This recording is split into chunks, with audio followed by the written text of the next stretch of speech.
seeing here, that kind of stuff. That's I off-putting like for that a me. lot better. Yeah. We're going live now, everyone. Thanks for joining us. Greg's here. Andrew, David. Might get a couple more guests in a little bit. Just wanted to get together and go over 2024 year in review. Everyone here has been a guest on D20play, either in a game or in a live stream, and look ahead at 2025 and see what's going to happen there.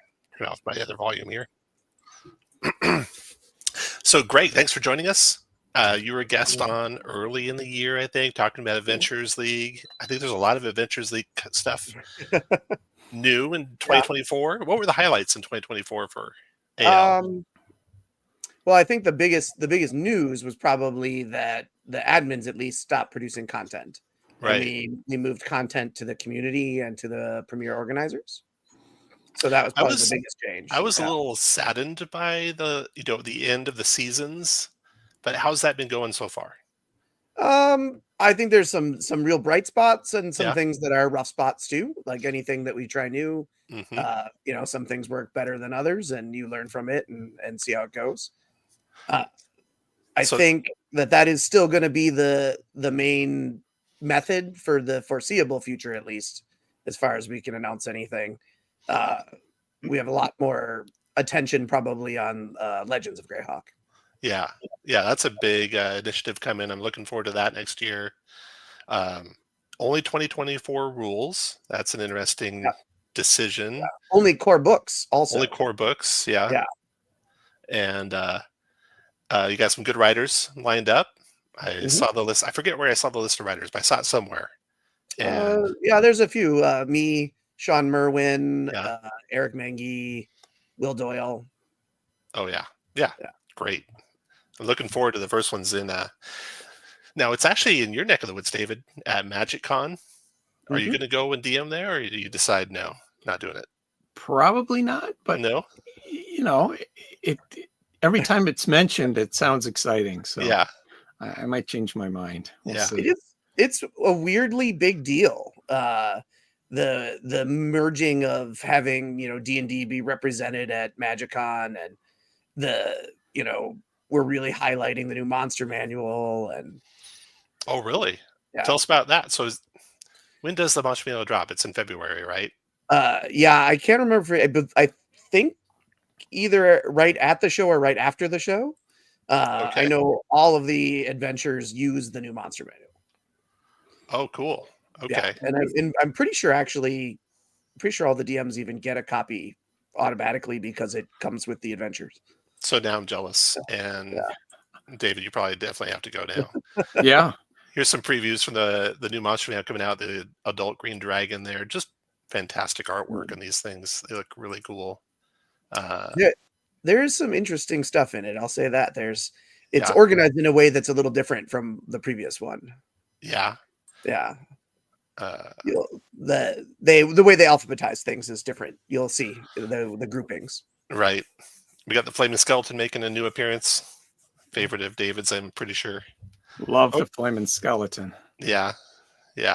So that's cool. I didn't know. I didn't put two together that was going to be coincident with the release that the Dimensions Guide. That's cool. And so now I'm definitely jealous of Sean too, because he's probably got a copy already that he's been writing to, or at least probably the pages that he's using. Yeah. Or anyone else writing for that. That's cool. So you had a question, Andrew, kind of pointed question, but a good one. And let's see if I have it here. So Greyhawk's coming out, launching at Gen Con, just ahead of the biggest official release, the Forgotten Realms double volume campaign guide. Can you announce anything about that? Is there going to be anything with regards to the AL on Forgotten Realms? I can't speak to that. I can say that the Legends of Greyhawk will not use anything in the Forgotten Realms campaign. Got it. No. Just the timing seemed really odd to be launching a new Grey. Now, is Greyhawk AL? Should we be even asking you about it? Because Legends of Greyhawk and Adventures League are separate campaigns. They're both organized play campaigns run by wizards. Okay. But they are not going to use identical rules. Interesting. So there will be different sets of rules for Legends of Greyhawk. Are there different teams behind those two campaigns? Yes, sort of.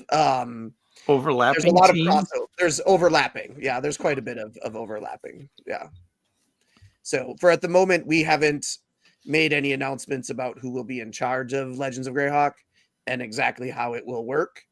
The admins that are the AL admins are, of course, assisting to get everything going right now, and who exactly gets in charge will be announced.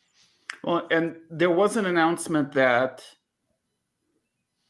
the you can please correct me because I'm going off memory, that I think that the existing campaigns Adventurers League will continue on as a community-only program. Was announced. What does that mean? Yeah. So it's going to stay more of like basically how it is now, that we're not going to put out adventures. Okay. So that's not a change from like the premier organizers will no longer support it. It's just saying that there's not going to be a main campaign. Well, they'll still be premier organizers. It's up to them whether they choose to support it or not, of course. I mean, there's nothing mandatory about being a premier organizer. So, and speaking of premier organizers, how many of them are there now? There was like 2 at the start, but you're adding more.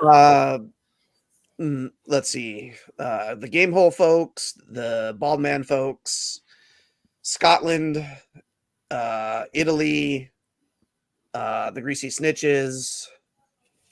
I believe those are all of the announced ones, so there should be 5. Cool. If you're not careful, you're going to end up with a whole Living Greyhawk organization. There is, and there's definitely at least 1 or 2 more coming. Yeah. So they'll probably be in the neighborhood of 5 to 8, I imagine. That's cool. Cool. Is there a benefit you see to having all these different splinter campaign threads? The folks who are premier organizers both have shown that they put out a lot of good material, but then also have a little bit more support in doing so.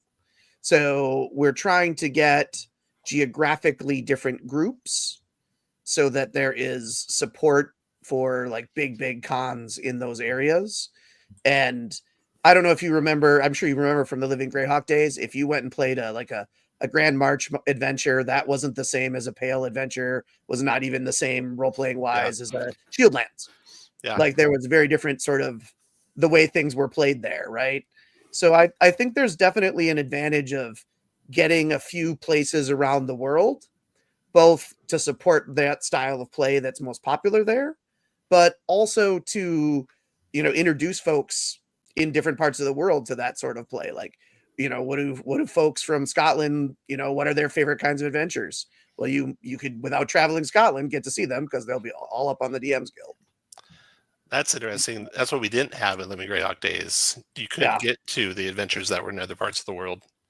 So first question I put up in chat is, what was your favorite system of 2024? I'll ask you guys the same thing. So games that I got to play, MCDM RPG, which became Draw Steel, played that right at the very start, in the very first release of that thing, where it was 2d6 and everyone just did damage with it instead of having the 3 tiers that they went to now. And then 2014 D&D, and then 2024 D&D with, I think my first game of that was actually Strahd Must Die. Played that at Halloween. Plenty of ShadowDark. Tried Daggerheart. You played in that, right, Andrew? I did. Yeah. It was my favorite new game of the year. Yeah. I'd like to dig into see what you liked about that. And then Crown and Skull, which was like the most different game I played for sure. A really cool system. And then I got to round it off with starting my own system, which I think everyone's doing now. Everyone's writing their own game now. We'll see how it all goes. So that was a lot of fun. Got to play the first game of that. Tombs on the Borderlands. The VOD's up on YouTube. Check that out. What was your favorite game of the year that you got to play, Mark? Or Greg, I mean. I've been playing a lot of Essen, I'd say. That was a thing. I just got Dragonbane. Is it same people, but is it a different system? Same people. Well, a lot of their games, there's a lot of similarities between all their games, but with some differences to sort of suit the individual type of game. Speaking of them, I also played a bunch of Blade Runner, so I got to play through some of their stuff. Cool. It's another great, potentially highly lethal game. Playing some of the 2024 stuff lately. That's new, I guess. I'm trying to think of what else was newish this year to me. I always play a lot of Cthulhu. That's and actually I still have a vampire game going. Vampire Dark Ages game. That's crazy. Yeah. Andrew in the chat says ShadowDark and Raw Steel. And I think Andrew played both of those with me sometime during the year. Andrew, not in the chat, Andrew live. What was your favorite game that you got to play? I think it was probably Daggerheart. Like, I mean, I'm not counting D&D because it's the same. Yeah. It's just more bits and bobs. A little bit more. Whatever. A little bit. It's just more. But I did play for the first time then Draw Steel, ShadowDark, Daggerheart, and the kind of the order of how thought I was going to like them ended up being almost completely flipped because I'm not a Critical Role fan. I didn't expect to like or want to play Shadowheart, but you graciously ran it, and I thought, hey, I'll check it out. You mean Daggerheart? Daggerheart, sorry. Yep. And I absolutely love the system that I actually played it again at the Game Con. They were running a game. I'm like, ooh, I want to play more of this.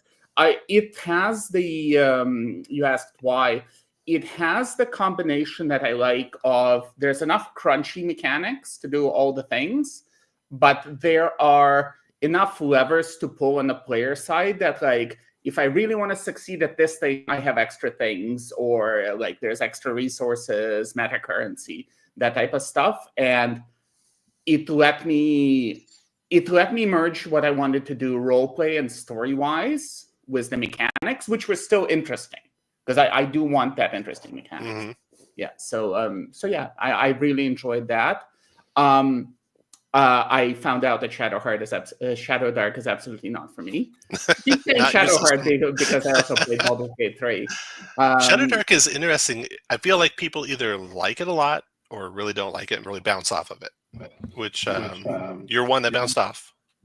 Yeah. And I think the thing I see people bounce off the most of is probably the spell system. It's also a very simple game. It's like so simple it's almost not even there. You roll one time to hit every round. That's it, what you're doing. But I like that because then you can get the system out of the way and you're kind of immersed in the world that way. And you're thinking, what can I do in this world that's that my character could do instead? What's on this character sheet that I can use?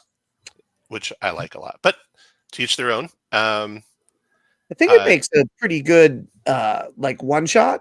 I think as a campaign, I think it's a little harder. Not that it's impossible. It's just a little bit more work needs to be done by your group. And it's one of my favorite games, and that's why I'm doing my own, which is highly influenced by it, to kind of try and round out those rough edges about the ongoing campaign. Someone did, Sly Flourish did a whole year campaign of it and really seemed to enjoy it. So I'm going to watch some of his stuff on that. David, he house ruled that a little bit to make it a little less punishing for bad rolls. What was your favorite parts of 2024, David? Well, I do have to go to my first love. D&D. I think 2024 successfully improved more things than maybe it took a little step back on. So I'm still excited about that.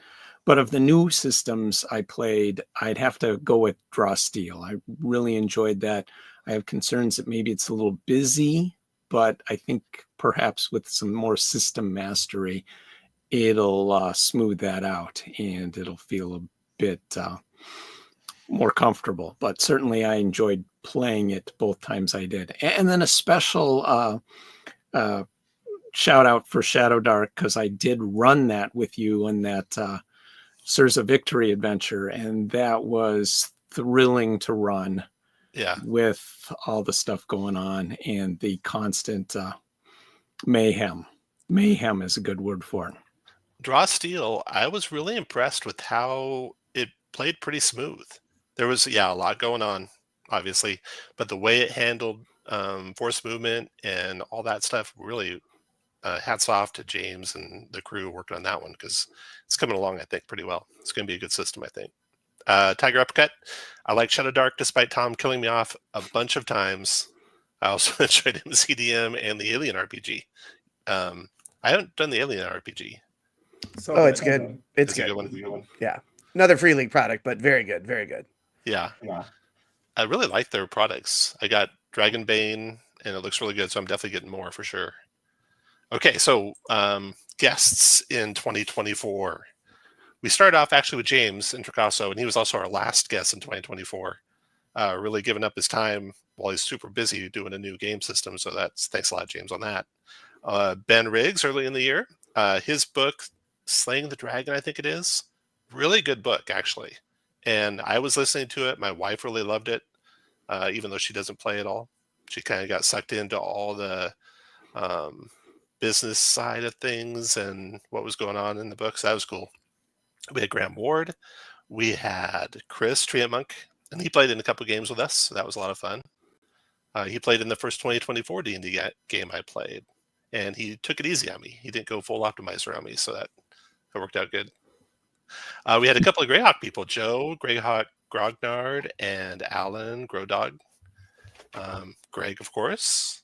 Philip, let me share Philip's screen. I don't think he's going to be able to join us at all, but let me share this. He does really amazing artwork. Oh, wow, that's fantastic. Yeah, beautiful stuff. He got the covers for the Dragonlance, the new Dragonlance books. And he did all 3 covers for it. He was forced to use the TSR appropriate and Wizards appropriate dragons. But beautiful work. So check out Philip's work for sure. Let me go back to us here. Then we had Brandon Gillum, who is the Crown and Skull writer. And he also has done a lot of work on ShadowDark. At least on the layout for ShadowDark, and maybe he did a lot of game design. Greg Gillespie, Steph Chenault from Trollord Games, Rob Kuntz. We had Rob on. If there's anything I regret, it's that I didn't start doing this sooner, because really my favorite part is getting just everyone involved in the industry on and hearing their take on things. It would have been great to have Gary on, great to have Dave on. Miss getting those guys. I need to get the other Dave, the famous Dave who started Bronstein's, right? That would be a score. Yeah, that Dave would be a score. Wesley. He would join us. Yeah, that would be cool. And then finally, Harmony Ginger and James and Sersa Victory. Sersa could make it, but he posted in the chat and really enjoy his adventures. And David, you finally got to run one. Actually, you've run one before, though. You run a D&D one for us one time. Yes, right? I ran Necropolis of the Mailed Fist for you lot, which is a D&D adventure. And that was exciting and exhausting because there were a lot of moving parts in that adventure, a lot of mental load to run it with all the stuff going on. But it seemed like it was fun for everybody, and I certainly had fun running it. I'm starting to see a theme on people chiming in. I enjoyed the d20play one shot until I died horribly. My favorite this year has been running Rhyme of the Frost Maiden. Tell us how you died, Jordan. I can't remember. There's been so many that have died at the table. So that was people we had, and then adventures we played. So we went Wizards of the Coast released their new compendium, which had Sojcanth in it. And that's the only one I've played so far from that new release. But I played the original first edition one using 5th edition rules, so we didn't play first edition rules. And how many of you guys have run a first edition adventure, and how long ago was it? I mean, the last one I ran was I ran one at Origins when remember the brown covered 5th edition, like during 5th edition they did the brown like reprints of it, like Tomb of Horrors and etc. I walked into Origins one day and Dave said, I need help. I'm short 3 DMs. to run Tomb of Horrors. And I was like, oh, I was about to go to dinner. And they're like, well, could you run? I'm like, I guess I could run. Great. Here, you're running all 3 tables simultaneously. Oh, no. I had a table of 18. Nice. That is like a real first edition adventure then. It was. It was like a table from the old days. Hi, this FNGM. You couldn't make it. We played our first couple of games together. Gosh, what was it? It was the MCDM. It was the MCDM game I played with this FNGM. He's going to be talking later about Kender and Tieflings, I think. We had a great player play a Kender in our last Dragonlance campaign. I don't know if you agree with me or not, David, but I thought he did a great job. And then Fun fact, the original Tomb of Horrors competition in 1975 had a party size of 15 players in each group. Yeah. Wow. Absolute bananas. Wow. Yeah, And then, I've never run a first edition adventure. I did get to run Soshkant, the competitive version. Yeah. But going back to running old adventures, I got to read some, I think maybe second edition adventures. I had trouble reading them. I'm like, I don't understand what I'm looking at because I'm only new to D&D in 5th edition. And I'm looking through old Dungeon Magazine, whatever, because I'm doing research for a new adventure. And I'm looking at an old adventure and I'm like, I don't understand how you work this. They went through some spells of being very long-winded in late second edition days where you just had walls of text and who knows where you start, just walls on walls of text. You'd have the background text to read before the adventure began. That'd be like two columns long. It's like, who's reading this to their players? That'd be terrible. Or there's almost nothing there. Like they oscillate often in the same adventure. I was looking at T1 Village of Hamlet and like, I'm gonna go to the Moat House. Great. It's 18 rooms, 2 total pages, but Yep. like 12 hours of play, but 2 pages. So yeah, I didn't run that in first edition. I ran 5th edition, but I went back and looked at the initiative rules, trying to remember what they were like. Because last time I ran first edition was, 88 to 89 when they did the switch. When they switched to second edition, that's when I stopped running first edition. I don't think I've run it since. But I was surprised how easy they were. They were real easy. It'd be easy to go run it again for sure. We did the Vandelver campaign all the way to the end. We did Tomb of Mercy. That was a Sersa Victory adventure. Shrine of the Jaguar Princess. If you're doing ShadowDark, go grab Shrine of the Jaguar Princess. It's an homage to Hidden Shrine of Tomoe-chan. I think that's the C1 adventure. And it's really cool. Sersa did that one. That did a really good job. We did Sablewood Messengers. That was the Dragonheart one. And then we did that Lego adventure, the Red Dragon's Tail adventure. Who did the Lego adventure? Did any of you guys ever get a chance to run it? You had to kind of work as a DM to run it because it was all situated where every room was almost in sight of every other room. And that's hard to do kind of because, how do you get the players to kind of not just all go to separate rooms and explore them all at once and then the adventure's over type of thing. But it was neat. Let's see here. Ender Straight says, played a ShadowDark conversion of B1 in Search of the Unknown. That was a blast. I'm actually thinking of running that one, Andrew, for the RPG I'm running, the d20play RPG.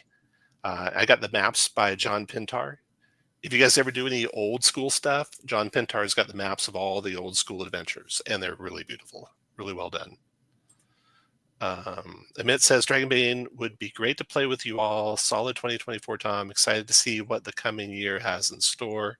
Yeah, I really like the looks of Dragonbane. I might need to run something in that. The 7GM, I grabbed Shrine of the Jaguar Princess at your recommendation and just backed Sersa's most recent Kickstarter. It's good stuff. It really is. Definitely good stuff. Okay, so what else we run here? Stormpoint Asylum, that was the one with Crown and Skull. So Crown and Skull, I don't know if you guys know much about Crown and Skull, but it uses an attrition system for attacks. So rather than having hit points, you have a set of skills. Like you might have like 8 skills and a set of equipment. You might have like 8 pieces of equipment. And every time you get hit, it knocks off one of those things. So your equipment becomes broken, or you lose access to athletics, or you lose access to history, like you got hit on the head and you can't remember history now. And it's a pretty interesting take on a system, and it puts all the rolls in the player's hands. So the players are rolling like defense rolls against monster attacks, or they're rolling their attack rolls when they're attacking a monster. So definitely a cool system to check out. That was Storm Point Asylum. We're running Vecna right now, so high level 2024,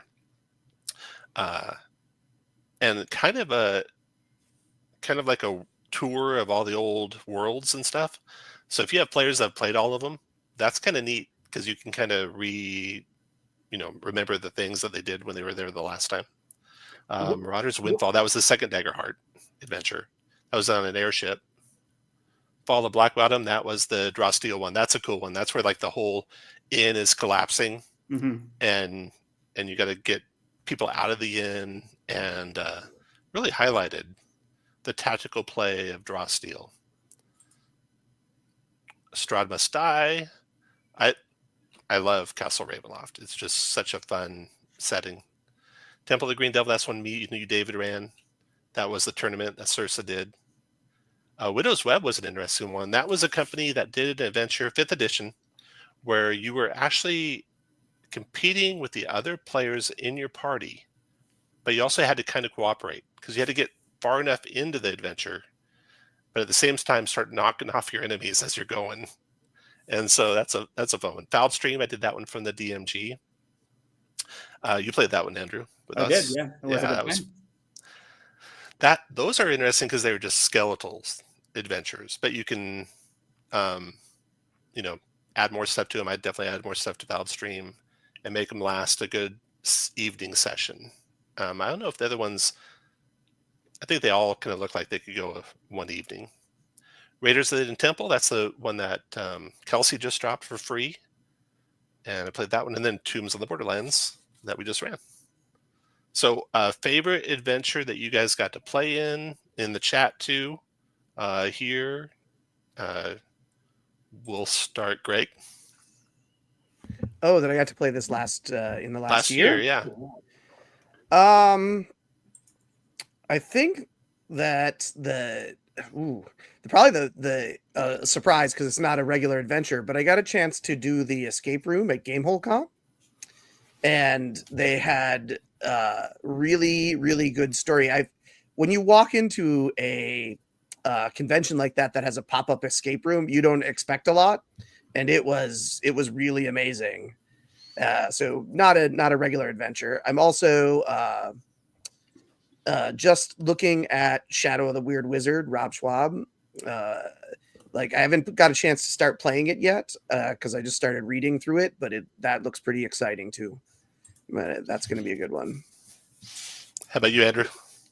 I'd love to check out Shadow the Weird Wizard, by the way. That's something it's not come up in conversation with you, Tom, but I played Shadow of the Demon Lord with Rob 7-8 years ago, I think, before I really got into D&D. So I locked into a game with him, and the system was cool, but the setting completely turned me off. Wasn't for me. So I'm really excited to see the other.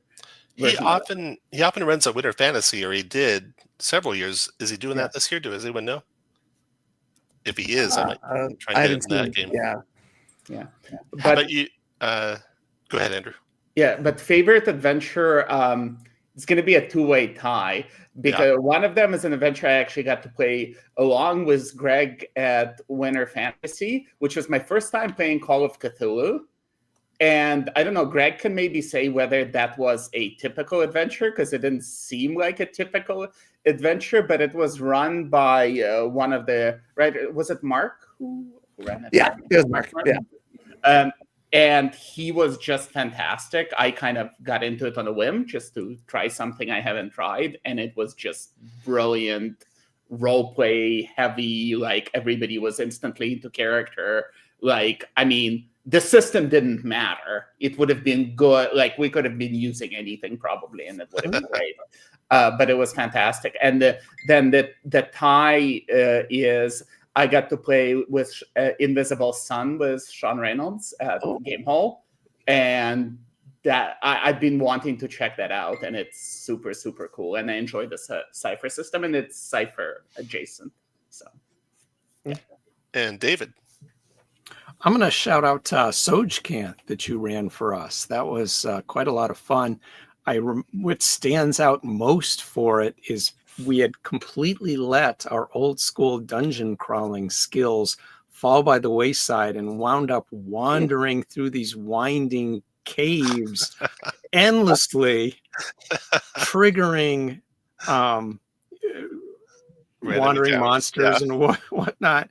And then somebody decided to hit us with a clue stick and remind us that maybe we should try, I don't know, marking the corridors that we'd been down so we knew which way to go.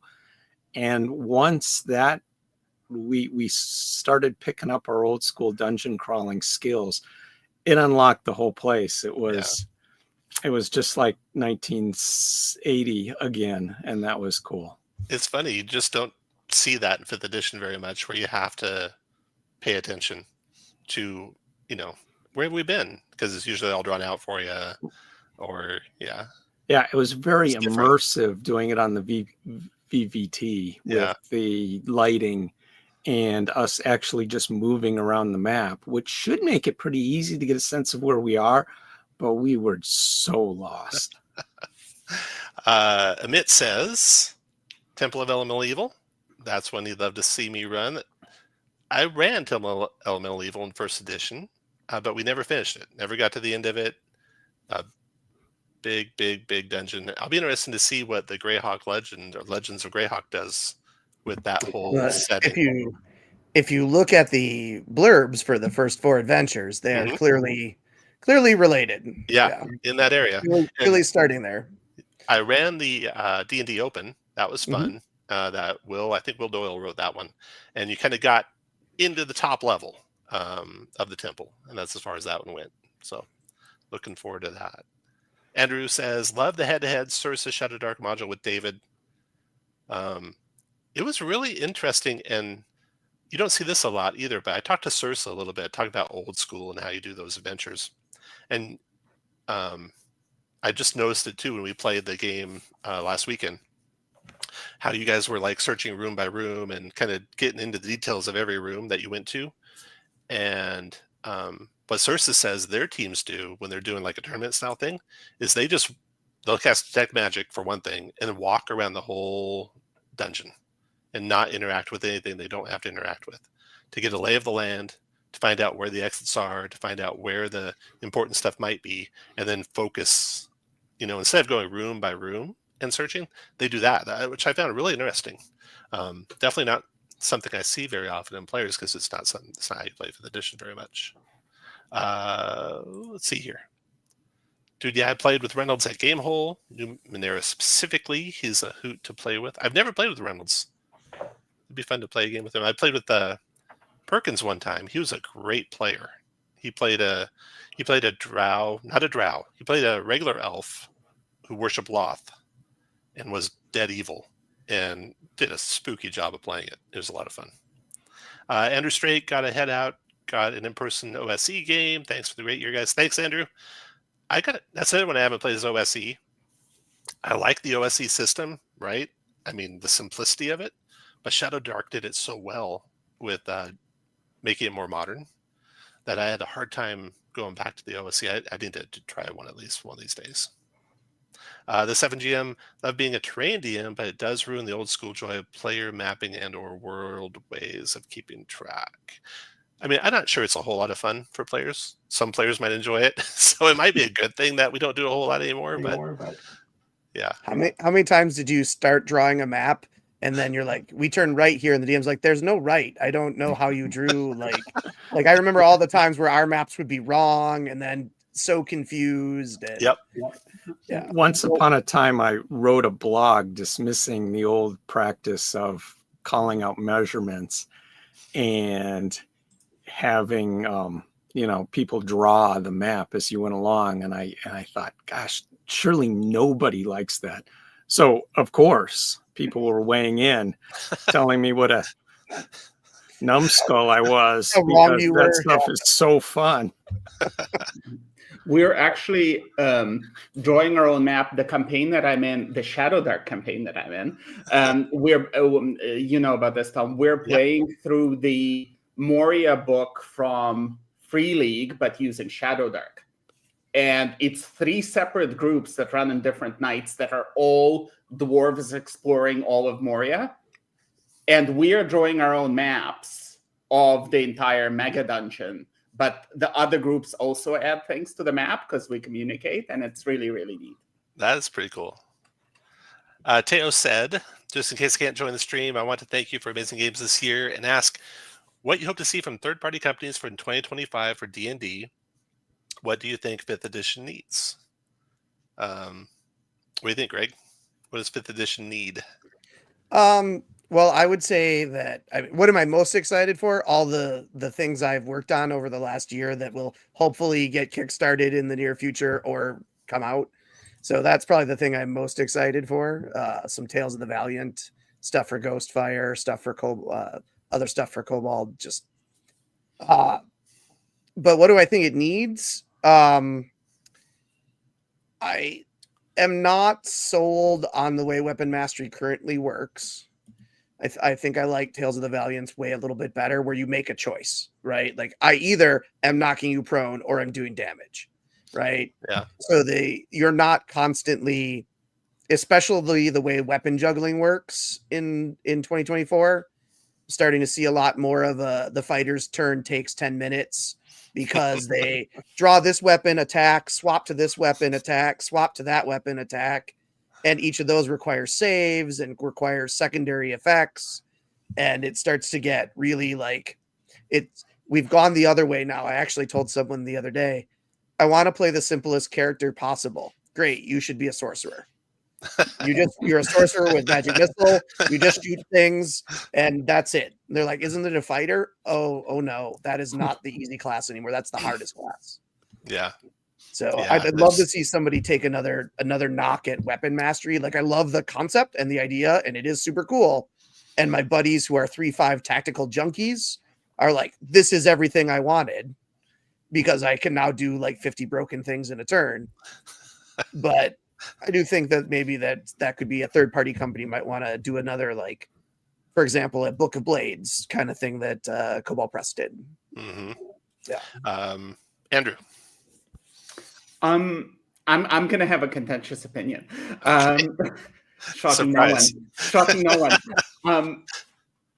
What I want to see from third-party companies in 2025 is I'd like to see them get away from redesigning the base game and go back more to designing things that all work together. Like, I'd rather we all be playing in the same big sandbox and everybody's making their own sandbox with blackjack and hookers over here.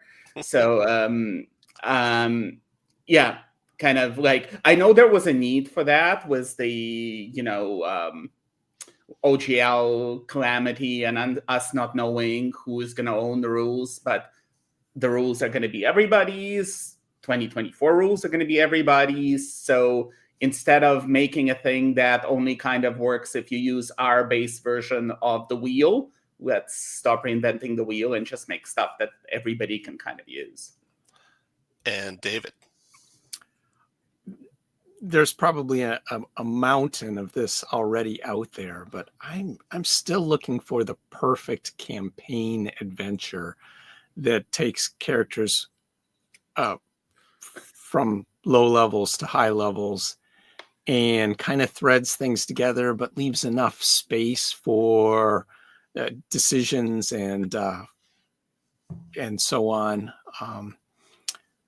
I've liked Tomb of Annihilation. I've liked Curse of Strahd, but I've played them, so I'm ready for something new that really uses the I hate to say it, but my answer is like almost exactly like yours. I want the next Curse of Strahd, the next Against the Giants.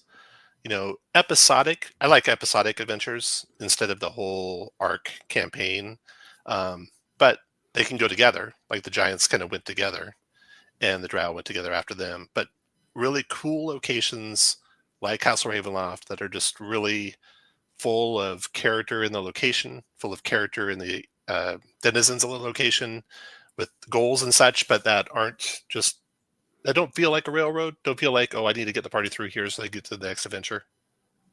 That I don't need.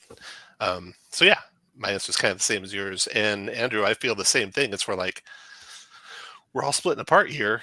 Why can't mom and dad just get back together and we can focus on writing good adventures? And I feel the same thing about weapon mastery.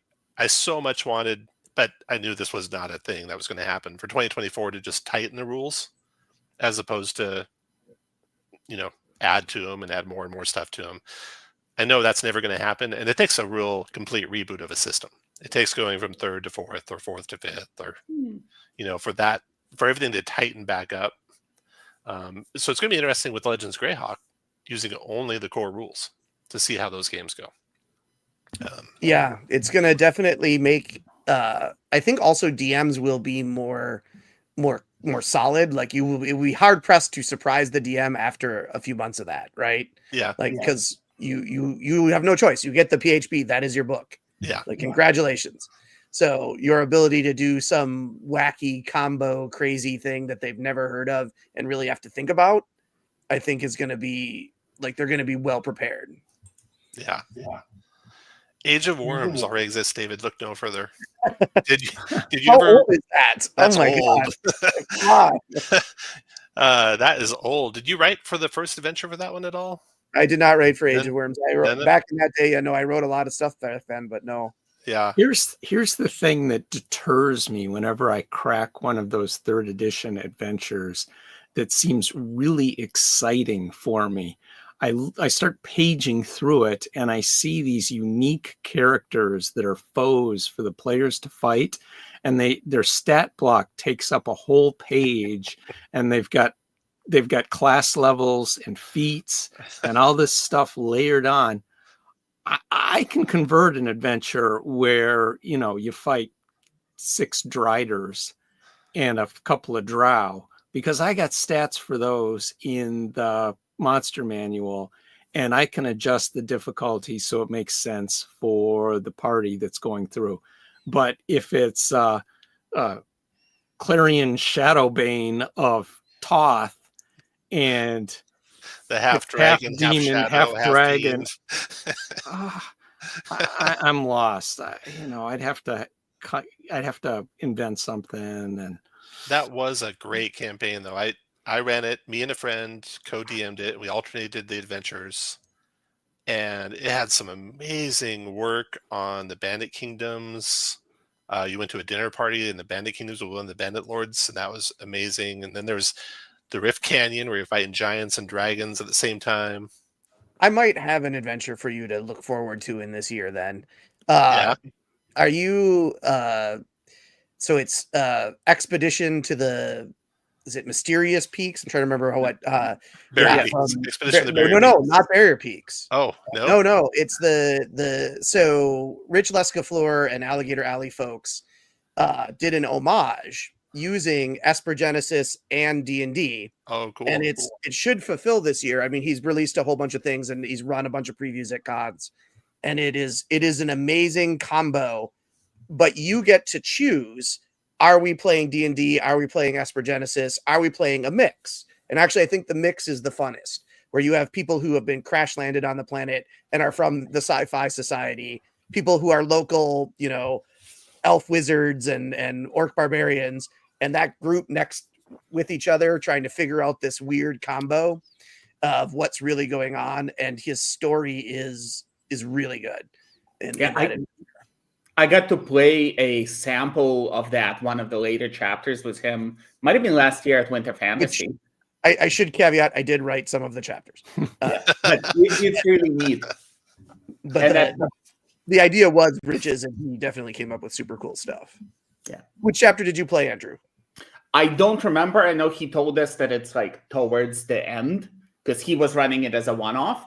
But that same thing that you just explained about how it perfectly merges hey, here's your Esper Genesis characters, and they're the ones who have no idea what's going on this planet. And here's your fantasy characters who have no idea about this sci-fi stuff. And they work together perfectly. I'm like, this is so cool. So yeah, that does sound really cool. It is. I've been a big fan of that adventure, and I'm really excited for it to eventually come out. The 7GM says the chase rules could use another look. Been a pain point since 2014. It carried over to 2024. I haven't even looked at them, so I don't know for sure. So the 7th gen, that brings up a good point. I don't know if I'm aiming this at the Greg, because he has more insight into the 2024 Greyhawk campaign. One thing that I'm really interested in when we go into a campaign that's all 2024 rules, it's very easy to say, oh, yeah, you can't play, Twilight Cleric. That's fine. But when it gets to, well, you can't use 2014 stealth rules, and you have to figure out how these 2024 ones actually work, that becomes more interesting. And I got to give kudos, like AL over the last few years has become a lot more flexible and accepting of like rulings at the table and letting DMs run their own stuff. Like when I started, things were super rigid, and everybody was afraid of getting their character banned if they misdid one of the rules. But I'm curious, what do you think, Greg, about the adaptation, the switch over to actually using 2024 rules rather than player options? Well, I think it's going to take a little getting used to for a lot of folks. There's a lot of things that are just tiny bit different that you're not expecting to be tiny bit different. Someone just the other day said, well, my passive insight, there is no passive insight, friend. That's not a thing. There is passive perception, and it is the only passive. You have to take a study action if you want to make an insight check. So, for example, there's a lot of those little things, and it will be interesting to see how it works. I think that it's better to be consistent with all the things that are coming out, right? Like if we're going to have these books, it's better to probably use them to try and hodgepodge 2014 and 2024 stuff together and try to figure out how that works. The new classes are designed with the new rules in mind, so it makes sense to use them, I guess is what I would say. I had put in the chat there from Amit, his point, and it kind of matches this, seeing more D&D, well, it doesn't match this, but matches Legends of Greyhawk. More D&D beyond integration for me. Not sure if any of the third party are willing to do so. We're seeing more and more, but seeing old school modules being brought back have been quite successful. Dark Sun, anyone? So talk about D&D beyond integration, if you can, into Legends of Greyhawk. They mentioned that your characters will be in D&D Beyond. Yeah, your characters will be there. It seems likely, though I have no knowledge to say for sure about it, but it seems likely that that's the way that the adventures would be distributed. There's no announcement or anything that I've been told specifically about that, other than I know people think that seems likely. And so since the marketplace is a thing and works and your characters are there, and if you can get digital copies and everything is available, it is potentially a great way to distribute. So when they say that your characters are going to be there, does that mean like there's going to be one giant like campaign on D&D Beyond and everybody's character will be there? So if I play in the Greyhawk adventure you're running, you can actually go into the campaign and assign me the magic item, like digitally, like a DM would in a home game? I don't think there's been anything specifically announced about that. It would be cool. I want to share this tab. So you were talking about how the changes are kind of, that is, by the way, really great that you did that. Oh, thank you. I handed this exact page out to some of my players the other day. I was like, here you go, just so you know. Yeah, all these things in light blue, and you can grab this off of what is it? Drive-Thru RPG. All these things in light blue are the changes, and there are just little things here and there that changed in the system.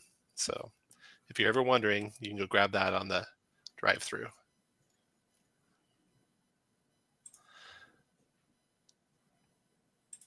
So then, just enough that it actually very much reminds me of when we went from, for example, 3.5 to playing some Pathfinder, where you'd think you knew a rule, but it was just different enough. Yeah. Cade, who played first game, I think, with us this weekend and died right at the end. Another on theme. I prefer the 2024 rules overall. I like the magic action. You're right. The study action is curious. Yeah. I love the study action from the 7GM and let my player's knowledge cleric do this as a bonus action. And then, but all right, I'm out. Got Kid Strangle. All right. See you, Will. And good luck on your stream you're doing later, too. Okay, let's talk about 2025. So my plans for 2025, release the d20play RPG, even if it's just free. Run lots of games, new and old. Try and maybe up the number. I definitely want to run Draw Steel in its final released form, right? Daggerheart in its final released form. What's the new one? That's the Brandon Sorensen. Stormlight. Oh, his Mistborn, Stormlight Archive stuff. Yeah. I'll have to check that out. I haven't seen any of that yet. Sorry, the correct name now is the Cosmere RPG, because I know lots of people who worked on it, and somebody would want us to get the name right. Yeah, and then check out some Ghostfire stuff too. I haven't run anything from Ghostfire, and we're going to have them on the 14th on the live stream. Joe's going to be on, I think maybe Ben and maybe Sean will be on talking about specifically. They're going to have like a preview, I think, at Winter Fantasy of an organized play setup that they're doing. So they're going to come on and talk to us about that on the 14th, Tuesday in 2 weeks from now. Okay, that's my plans. Greg. Oh, you went mute, Greg. Or I can't hear anything. Maybe I went down. I didn't hit it hard enough. There you are. I was going to say the Ghostfire folks previewed some adventures and an interactive epic sort of at last Gen Con to sort of test it out and see how it went. Mm-hmm. And I think that made them decide, that this is definitely something we want to do. Cool. And they were pretty cool. I'm excited for obviously Legend of the Greyhawk premiering at MagicCon Chicago. I'm kind of interested in, I don't know if it'll actually come out next year. It might be close. The new Phantasy Star RPG that's also Rich Lescafleur, Skydon. Evil Dead 2. That's another one that I'm interested in seeing. Also working on that one, so I should clarify that's also have some hands in that one. But those are all things that are exciting. I'm definitely looking forward to going to a lot of conventions. I'm going to be all of them, like Winter Fantasy, MagicCon, Origins, Gen Con, Gamehole. I might miss GaryCon. We'll see. So, going to lots of cons, which I kind of got out of the habit in with COVID and all of that. Yeah, definitely back to lots of cons. Kate says my plans are to finish Rime of the Frost Maiden. That was a cool ending to that one. I really enjoyed that. My players even went back and wrote like a paragraph or two about what's 5 years later for their characters. That was the first time I ever did that. And pushed into a modified Vecna campaign, which is how I found your channel. Cool. Andrew, 2025. I just handed in a Ghostfire adventure literally today, so which I can't really say too much about, but I'm super excited about it hitting things next year. Something I made next year may potentially end up in more people's hands than anything I've ever made before, so that might be cool. Again, can't talk about it, but it's exciting. I'm really excited about. I'm excited about seeing Daggerheart in its final form and trying to get to play it. Also excited to coming out the cons and doing more D&D 2024. I might run a Numenera campaign. Numenera is my favorite setting, and I really want to play in a good Numenera campaign. I played in one early last year, and it wrapped up, and I can't find people to run it for me, so I might end up running it myself, as is often the case. So very much a thing. Well, speaking of not being able to find somebody to run something for you, and Tom continues to resist running Shadow of the Weird Wizard for me. So maybe I'll give that a go and try and run it. That'd be fun. Sign me up. Now that I've run my first game online with that ShadowDark campaign, I'd like to start running some more stuff online, some one shots and whatnot. And I got to get back to going to more conventions. So if it's not at Winter Fantasy, hopefully I'll see all of you at other conventions later in the year. Speaking of conventions, Kate asks, okay, question for you guys. I've never done cons. What is the con I should go to in 2025? I guess depends on what you're looking for is probably the first way to say that. But if I was going to choose one, it's probably Gamehole. I've never been to Gamehole. I definitely need to go to Gamehole this year. Of the ones I go to, I love Gen Con. It's enormous. So if you don't like the enormous cons, that's not your thing. A nice, really tight and a lot of gameplay con is Winter Fantasy. Mm-hmm. And maybe Gamehole is similar? Or the difference is I would say that Gamehole is a little less D&D focused. Like it is D&D focused. There's a lot of D&D, but there are more others where Winter Fantasy has more other too, but not to the extent that Gamehole does. And Gamehole has a higher ratio of guests. Like if you wanted to randomly see a lot of people who work in the industry and talk to them and bounce ideas or play test new stuff, that's the con where you're going to get a chance. Nice. They also reserve, like you can only buy so many tickets early with the badge. So if you have one of the fancy badges, you can't buy out tables.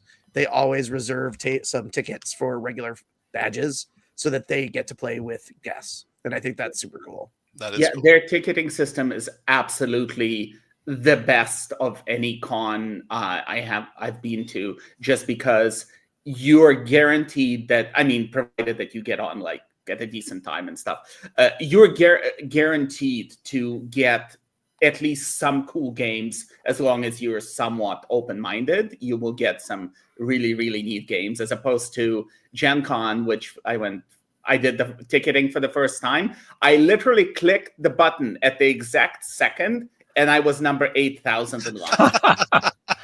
Yeah. That was... I had the same problem where I got like 1 out of the 14 games I put in. I got 1. I was a really expensive trip for the game I got to play. Well, it sounds like, Kate, I might be seeing a Gamehole Con if you could do that one. That sounds like the one to do. Tiger? I stopped by Gamehole Con this year for 1 day with no badge, no tickets, dropped in and got to playing fun games all day long. So it was a great experience. Is it cheap like Winter Fantasy? Do they not like money there? Like Fort Wayne hates money? It's in the neighborhood. Yeah. I would say that Fort Wayne's cheaper. Yeah. But it's certainly not Gen Con prices. Yeah. No, Gen Con, I have to get a hotel out of town and drive in, and that's cheaper than anything I can find nearby. Like on a 1-to-1 comparison, because they just released a hotel block for Winter Fantasy. Yeah. If you're buying tickets through the hotel block, you can get cheaper tickets at Gamehole. Oh, really? Okay. Cheaper hotel rooms at Gamehole. Cheaper hotel room. Not by much. Like you're talking like 160 versus 140 or something. Well, I know what I'm doing right after the stream. Get my hotel room for Winter Fantasy. Tiger Upcut, going to finish running Tomb of Annihilation. We'll start a new that was a great campaign. Oh, and Heroic Maps just released maps for that. If you like their maps that I use on the games I run, check those out. We'll start a new campaign in 2025, but I haven't decided what adventure or system. All right. Did we get to you, David? We did. Okay. That's the stream, folks. Thanks for joining us, Greg. Thanks for joining us, Andrew and David. And we will see you guys all next time.